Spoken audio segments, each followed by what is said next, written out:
Hello friends, आज मैंने विमाए topic से रिलेटेड कुछ क्वेश्चन लिए हैं। जो ये क्लास 11th का टॉपिक है, इससे हर टीजीटी पीजीटी एग्ज़ाम में कुछ ना कुछ क्वेश्चंस, एक ना एक क्वेश्चन आपको मिलता ही है।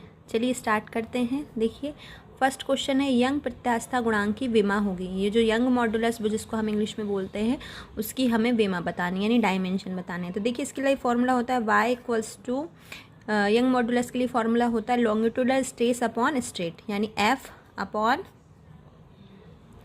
लॉन्गिट्यूडनल स्ट्रेस के लिए फॉर्मूला होता है फोर्स अपॉन एरिया, और स्ट्रेन के लिए होता है small l upon capital L, change into length upon length. यानी अगर फोर्स अपॉन एरिया, अब लेंथ और लेंथ से तो ये कैंसिल ही हो जाएगा, या तो ये डायमेंशन लेस क्वांटिटी हो गई।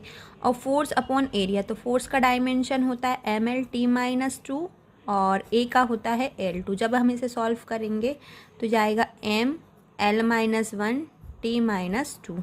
ठीक है, यानी इसका आंसर जो होगा वो फर्स्ट आंसर सही होगा। ठीक है, सेकंड क्वेश्चन देखिए, आपेक्षिक घनत्व की विमा है, यानी रिलेटिव डेंसिटी। रिलेटिव डेंसिटी की विमा क्या है? रिलेटिव डेंसिटी के लिए फॉर्मूला होता है density on a substance upon density 4 degree Celsius of the water. यानी अगर ये डेंसिटी से डेंसिटी के लिए फॉर्मूला होता है d/d, यानी ये कैंसिल होकर ये एक विमाहीन राशि है, यानी इसका आंसर जो होगा वो विमाहीन है।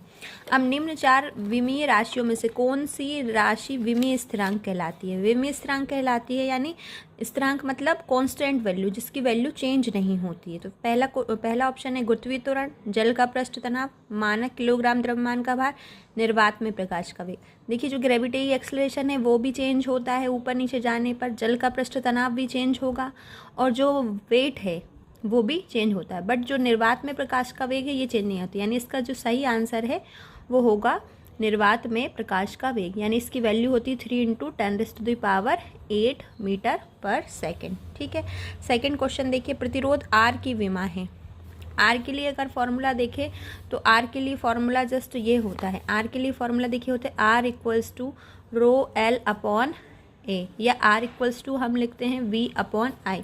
यहाँ पर पोटेंशियल और I, इन दोनों के आपको डायमेंशन फॉर्मूले पता होना चाहिए, और इनको जब हम सॉल्व करते हैं तो मैंने जस्ट इसका एक ट्रिक बनाई है, mLTA लिख लें आप, और यहाँ लिख लें 12 - 32।